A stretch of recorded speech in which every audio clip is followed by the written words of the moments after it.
What else? Yes. About karma.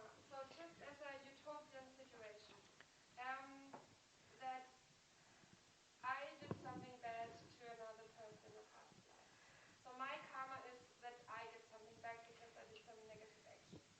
But then if everybody would decide they don't do bad things, That's right. Yes. I couldn't Get the result. No, you would. No, you would. I mean, no, it's well, no, I mean, simplistically, it sounds like that. But, I mean, don't hold your breath for a start. I mean, no, I know, darling, it's a really simple way to put it. And if you just keep using the logic of seeds and fruits, it's true. If you and I have a really bad relationship, and this is very common. Let's say you and I have a really bad, we hate each other, we're mean, we lie, we kill each other, we're horrible, and then we leave each other. But I never forgive you, but you forgive me and you love me, and next life you'll see me. You won't be affected. You won't be hurt by it, but I'll still experience terrible suffering. But somehow, even maybe it won't be you directly doing it to me. I mean, it's so nuanced how it does work, because the real point is whatever's in the mind, it will ripen some way or other until I clean it up. That's the real point. So then it wouldn't be directly from other people. Well, no, it can't be. I mean, in some ways or other, I will still suffer at your hands. I mean, maybe I'll just get still angry with you, even though you did nothing wrong to me, because I haven't finished my part of it. I mean, it's highly nuanced.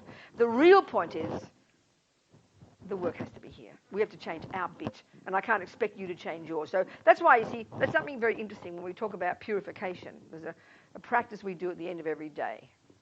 And Lama Zopa says we're insane not to do it every day. So in terms of practice, like junior school grade 1 entry level, at least he says the most urgent level is back off and don't harm sentient beings. At least stop sowing more negative seeds, the heaviest kind. At least that is already fantastic. For your sake. Because that'll purify your lower realm karma, that'll purify bad things happening to you, that'll purify your tendency to keep doing them. It's really simple and powerful. But the next level is to purify, to start working on all the billions of seeds we've already planted that haven't yet ripened. And we don't want them to ripen a suffering baby, so we've got to start putting atomic bombs under them. And that's the purification practice. So that practice is very practical, and we'll talk about. There's 4 steps in it. You regret, you acknowledge you did that dumb thing. You regret it because you don't want the future suffering. You then, second, you rely upon the doctor who'll give you the methods, and that's the Buddha really. And then you have compassion for the people you harmed. Third, you do a practice to purify it. But fourth, most important, you make a decision to change. Whereas in our culture, and this is coming very much from the Christian teachings, which I'm not complaining about, but it can be misunderstood.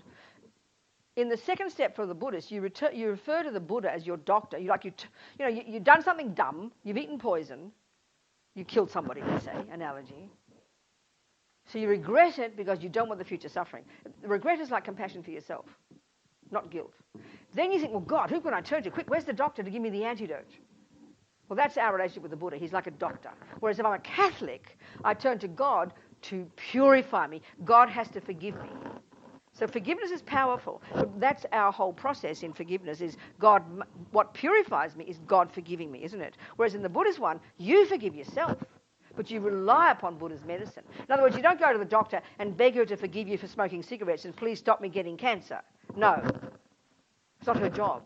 She gives you the methods that you use to stop getting cancer. That's the Buddhist approach. So I think in our daily lives we can misuse forgiveness. So you and I got this lousy relationship, and I've been mean to you.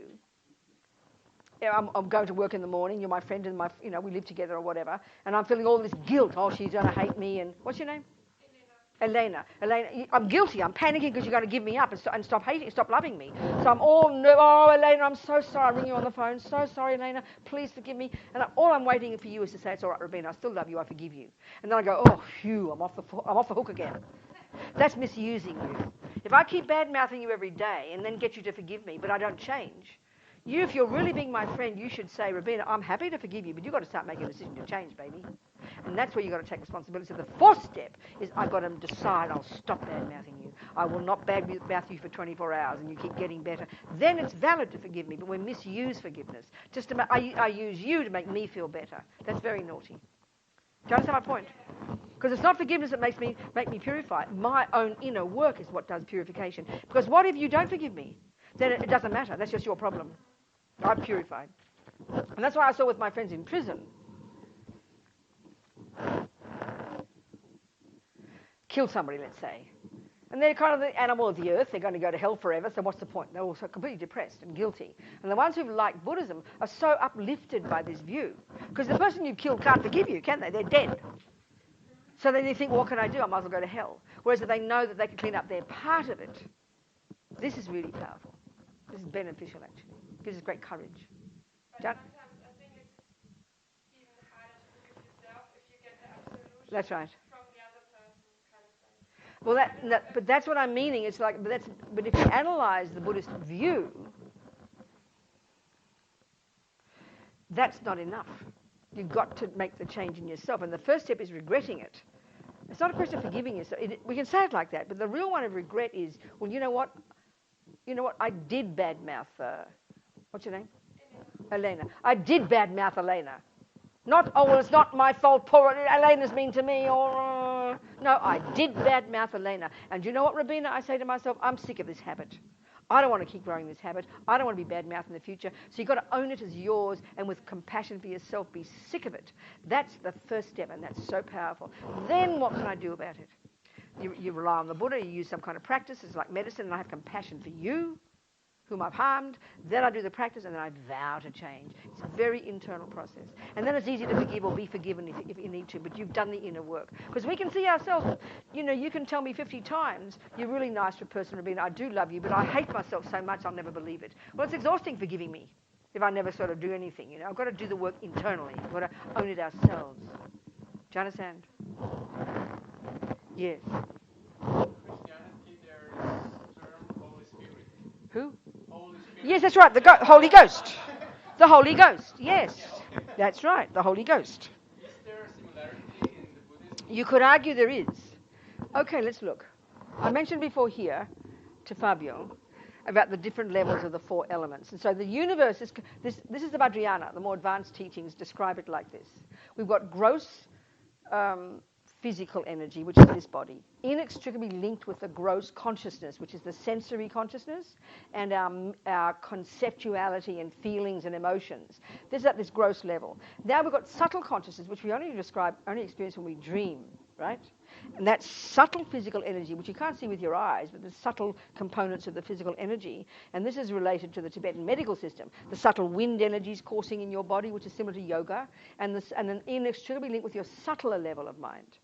And then you've got extremely subtle level, inextricably linked with an extremely subtle level of physical and mental. This is a whole different lot, okay? Now, when your mind becomes an enlightened mind, a Buddha, free of all the delusions, full of all the goodness, you are only the pure, subtle, unmanifest, all-knowing, all-compassionate, all-wise consciousness. It's a bit like the concept of God. Omniscient, pervading the universe, knowing everything. But the Buddha would say every single person can become their own Buddha. So that's the pure, unmanifest aspect of enlightened consciousness. Now, that mind, out of compassion, manifests in bodies to help sentient beings, okay? So one obvious type of body is the gross body that you and I can see. So the Buddha, Mr. Buddha, back 2,500 years ago, he is a manifestation of the Buddha mind in a gross body that you and I can see and communicate with. But the Buddha also manifests in a subtler body, a subtler energy, subtler light that only the great meditators can see in their meditation. That's the equivalent of the Holy Spirit, of the Holy Ghost. Does that help? That's a pleasure. I would say, speaking loosely. I did a conference in Melbourne at the Catholic University a few years ago. I had a 20-minute slot to talk, and I didn't know what I was going to talk about. And just before I arrived, I looked up one of the dictionaries for the definition of God. And it said 3 qualities: omniscient, infinite wisdom, infinite compassion, infinite power. Well, that's the definition of a Buddha. So my talk was the similarity between the definition of God and Buddha, according to Buddhism. I don't know if they liked it or not, but and the differences. Because, the Christian teaching is there's only one of those that's always been that had no causes and is the source of everything else. Whereas the Buddha's view is every consciousness, which has always been existing, can become that one.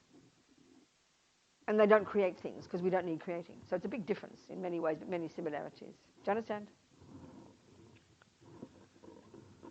Okay. So the essence of what I'm talking so far, the wisdom wing, the junior school and high school, understanding this law of karma. And keep remembering, It's highly articulate. It's deeply dealt with in all the literature, explained in vast depth in the literature. You know, I joke and say it wasn't made up by the hippies in the 1960s, you know. And it's a highly sophisticated explanation of the universe. That's a big surprise to us in the West because we think it's a bunch of idiots, you know, who think about karma like stupid, you know. But it's the same level of clarity, like on the scientific view, but it's internal. And it's been around for thousands of years. So then Buddha came along, and he doesn't disavow that view, but he's got his own take on that view. But this is the fundamental way the world is, and what causes happiness, and why suffering, and why here, and why this, and why that. That's explained in this philosophical views about karma. It's very. But the key way to think about it is in terms of experience in your own daily life. You know.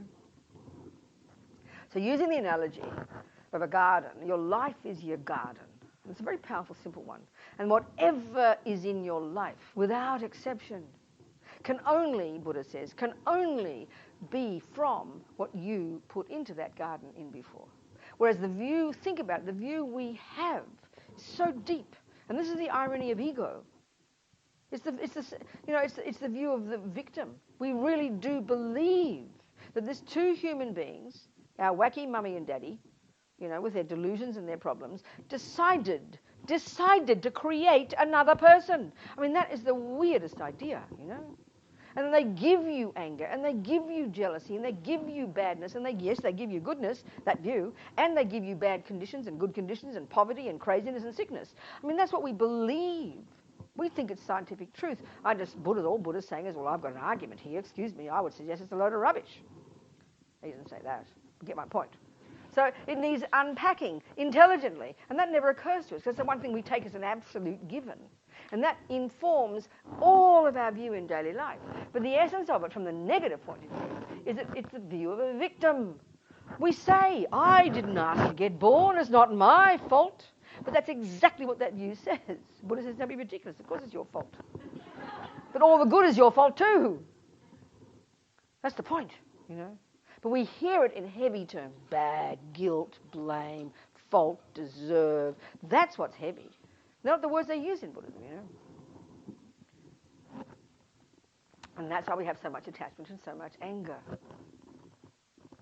This is the interesting point. I mean, look at the idea. I said you would never look in your bank and say, how dare there be no francs in my bank. You would never say that because you know what's in your bank is equal to what you put there. It's sort of obvious. The garden the same. It's such a simple analogy. Our life is the same. This takes time to internalize, you know. That everything, a person's mean to you, a person's kind to you, it's your karmic appearance, as Lama Zopa says. And also the point that is shocking, and I'm stating it more clearly, if Buddha says this is a natural law. So what do we mean by that? Well, in the world, if we take the view of creator religions, we know we've got two main types of laws. We've got God's law, and we have natural law. Buddha only has natural law. Of course, there's like a relative level of Buddha's law. You behave the rules in the house and don't do this and don't. But from the point of view of the universe, no such thing as Buddha's view. He didn't create anything. He has used his intelligence. Clearly, he's describing a level of mind that's subtler than one we would describe, that has the ability to cognize phenomena that we cannot cognize with our grosser level. We have to take this as our hypothesis here. That subtle consciousness, which you can get with a single point of concentration, can see the past, can see the future, can see the minds of others. That's what capability is.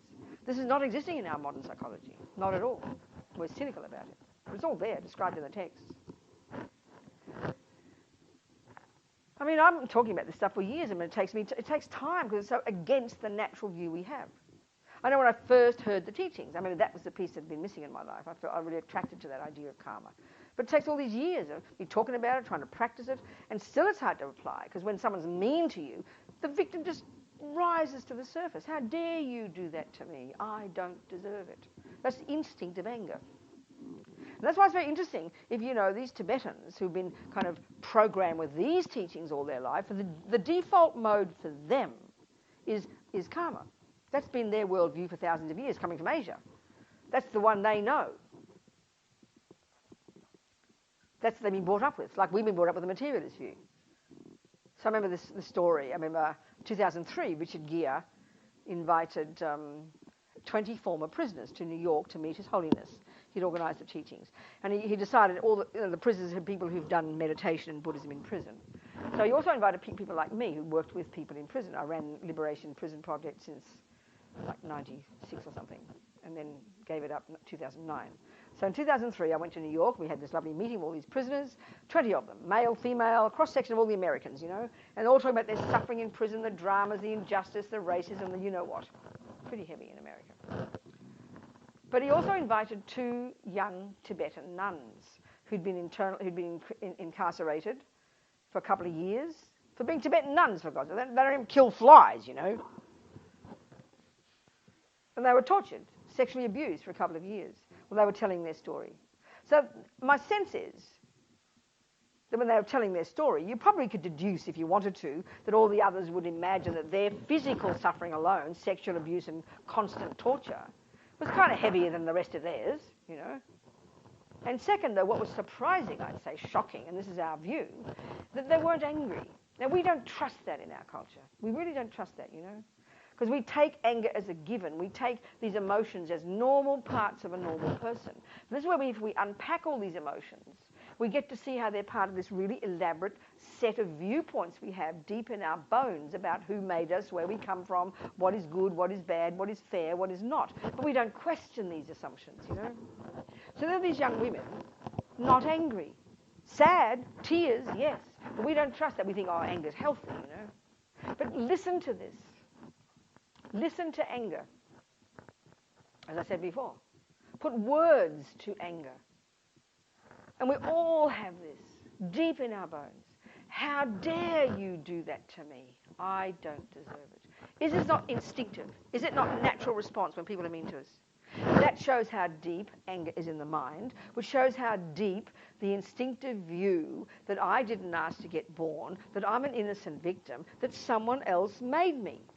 Now, if you want to really follow that through, and that's not being negative about Christianity, that also follows there. God didn't consult me. No one consulted me and said, can I make you? Except we don't like to criticise God, We love to criticise Mummy and Daddy. Do you understand my point? So it's an interesting philosophical view, this view that we're made by someone else. It's very fascinating, this. The Buddha doesn't have that view. Hang on a second, just a second, darling, it won't be long. Let me finish this little scenario, then let's discuss it, yeah.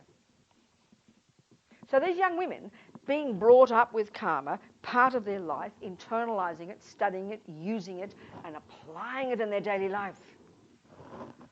Not just keeping it as some theory in their head, but internalising it, using it to interpret why this is happening to us. So when they have the view of karma, like with them, they don't have the view, why is this happening to me? I don't deserve it.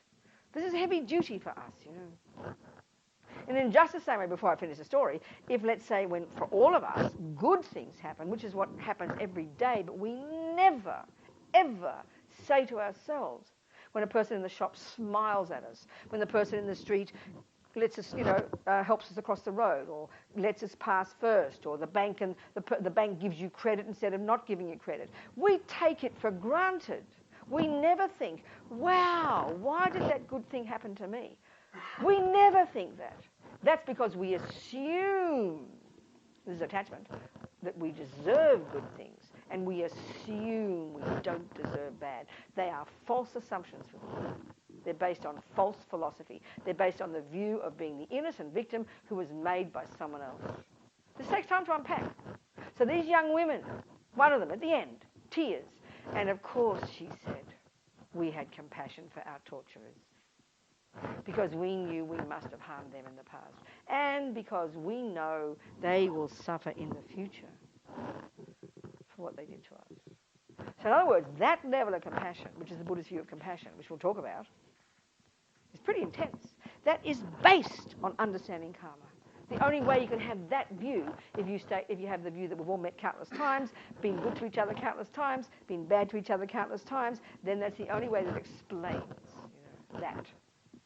A friend of mine, Jigdral, this is 30 years ago when he escaped from Tibet, 70s, I always tell these stories. I should tell more stories. I get bored, probably get bored. He'd escaped from Tibet, and he was born in, he was part of the uprising, the mini uprising in Tibet in 87.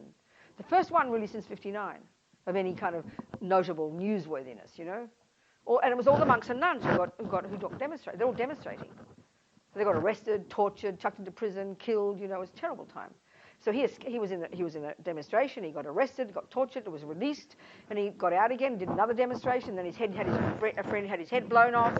Then he thought he'd better escape, you know. So he escaped to Nepal and he went to Kopan Monastery. And he was telling me the story. And since he left, his father was murdered, brother was murdered. This suffering, you know. And there were tears again.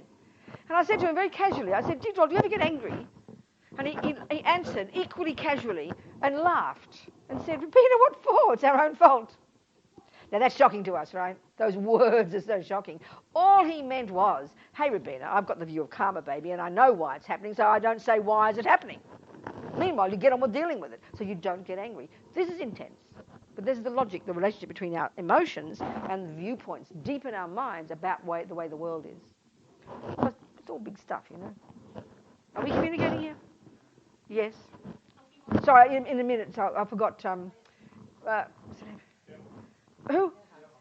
Who? Oh, Gerhard. Of course it is. I remember. In a tick, Stefani has jumped in. Hang on. Go on. People are mean to us, and do we have to understand why is that specific person mean to us in that specific Well, it would help you. Or should we No. on that, or just try to embed the knowledge that I understand. Yes. That's happening to us because I understand. Well, you know, I understand. I think the first principle is just get the principle clear. So if you see one little weed pop up in your garden, if you know the principle that it's called a weed and is a thing you don't want to grow, so you don't have to remember what day and what time you grew it. Who cares? You interpret it. If you get too many, you know, from too much chocolate and you come out with all this yuck on your skin, you don't have to remember which chocolate on which day. You know that the principle is enough. When you're clairvoyant and advanced, you will know which day. That's more advanced, but the principle's enough, isn't it? The fruit is there because you planted it. That's the first fundamental point. That's the main one. The real learning is that one. You don't have to remember which one. Doesn't matter. Absolutely. But based on the logic that I must have done it. I must have caused it, yeah. In other words, another way of putting the view of karma, you know, say if... Erhard. No. Yeah, Erhard. Let's say he's my boyfriend, and Erhard is mean to me. Well, the usual victim view says, "How dare he do that to me? I don't deserve it," which implies I'm an innocent victim, which implies it has nothing to do with me. Whereas if I have the view of karma, it's here we go again. He did do it. He was mean to me, but guess what? I must have done the first punch, sort of thing like that. You have to own the first punch. Rather than thinking... I remember one time I was... Again, another story I tell. When I was a radical feminist... back in the 70s in London. And my policy was, I was a very sincere radical feminist. Any man who insulted me, which means to say praise my chest, so I had very nice chest, in the street, you know, by saying things, I would go up to him and shout very loud and insult him and insult some part of his body, and I might also punch him. I know that was my policy. I was very sincere, okay. I wasn't trying to be mean. I was just trying to be I was trying to be a sincere... I didn't mind trouble, you see. I didn't mind upsetting the apple cart. Do you understand what we say in English? I didn't mind that. Do you understand? Do you understand? Oh, upset the apple cart. I didn't want to make trouble. I didn't mind conflict. And I felt it was right, you know. So this particular point, this one day, normally the guys I hit or insulted, they just became embarrassed and didn't do anything, you know.